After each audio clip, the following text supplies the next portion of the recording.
大家好，我是家宝妈妈，今天将和大家分享红豆沙的做法。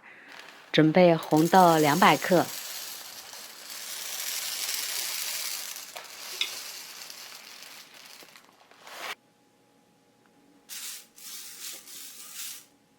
挑拣拣里边的杂质，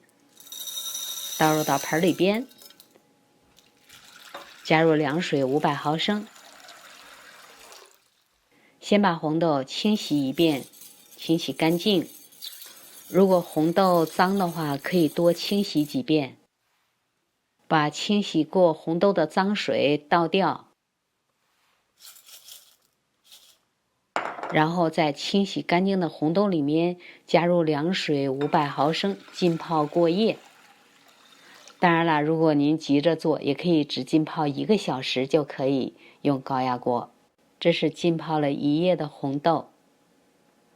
看一下，用手轻轻的一捻，外皮就搓掉了。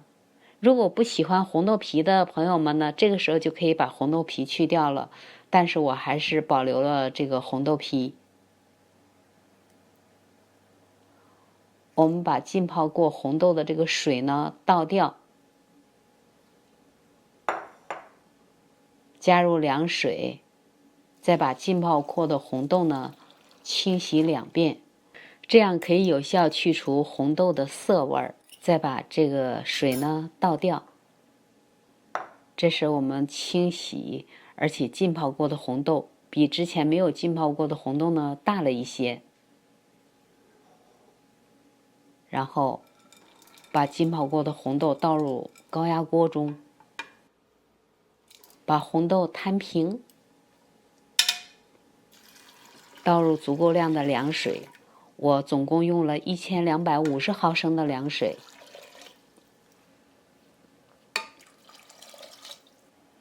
把高压锅的盖子呢都盖好，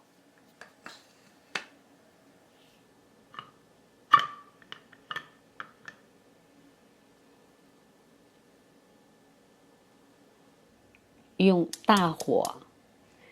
先高压压30分钟，最后5分钟用中火，然后关火，所以说总共用了35分钟。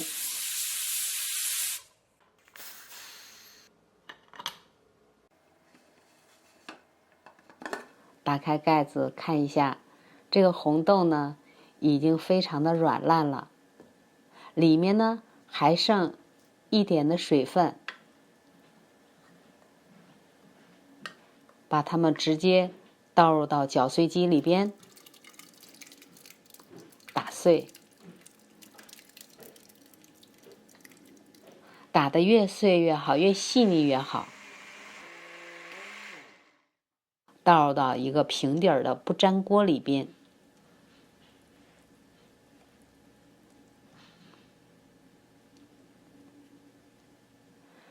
这是炒菜油75毫升，先倒入1半的炒菜油，开始点火，用中火，刚开始用中火不停的翻炒。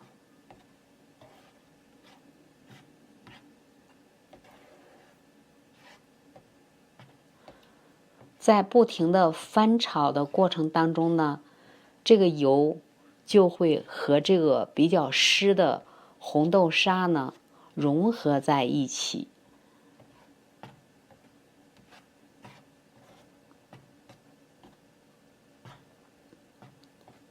炒红豆沙呢，我们不能着急哦，不能用大火，用大火的话呢，很快就会糊掉。那么味道呢就会发苦，炒着炒着你就看这个稀稀的红豆沙啊，就冒起了很大的大泡，很多的大泡泡。这也就为什么我们要不停的对它进行翻动，否则的话，无论是用中火还是小火，如果不翻动的话，都会糊底儿。等第一次加入的那一半的油呢，和稀的红豆沙呢融合好了之后，我们再把剩余的另一半炒菜油呢，也倒入到这个红豆沙里边，继续用中火翻炒。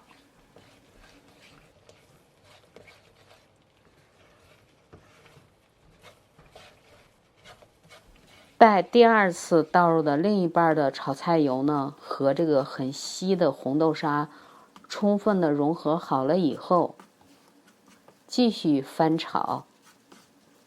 慢慢的你会看到红豆沙变得稠了起来，这个时候我们加入白糖75克，也可以用冰糖来代替白糖。继续不停的进行翻炒。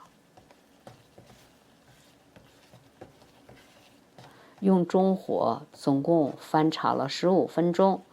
翻炒了15分钟以后，我们改成小火继续翻炒5分钟。这个时候的红豆沙啊，已经变得非常的粘稠了，你会感到翻动的时候阻力很大。这个红豆沙我们基本上就炒好了，总共用时20分钟。这个红豆沙呀，看上去呢还有点稀，但是不要担心，你只要感觉到就像这样，在翻动的过程当中，还有把它这种给它整理成一块的时候呢，用铲子这样轻轻的一划一划，那么它有出现很深的划痕的时候，也就是一个棱一个棱的时候呢，这个红豆沙呀就已经做好了，炒好了。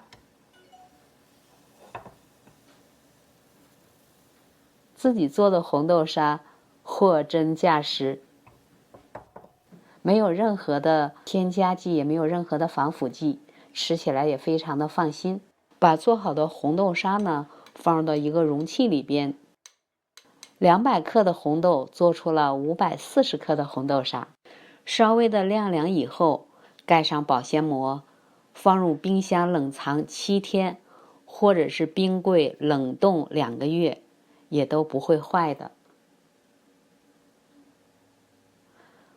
我这个呢，先放入冰箱冷藏了1夜，冰箱冷藏1夜以后呢，你可以看到这个红豆沙呀，变得比热了的时候呢，变得硬了一点点。随便用手这样抓捏几下，一团就是一个圆球球，感觉就像在玩橡皮泥一样。关键自己可以控制糖和油的用量，吃起来口感香甜不油腻，可以用它来做各种喜欢的红豆沙的甜点，比如红豆面包，也可以做月饼的馅料。喜欢的朋友试试吧。喜欢我视频的朋友们，请别忘记关注、点赞、留言和分享。谢谢观看，下期再见。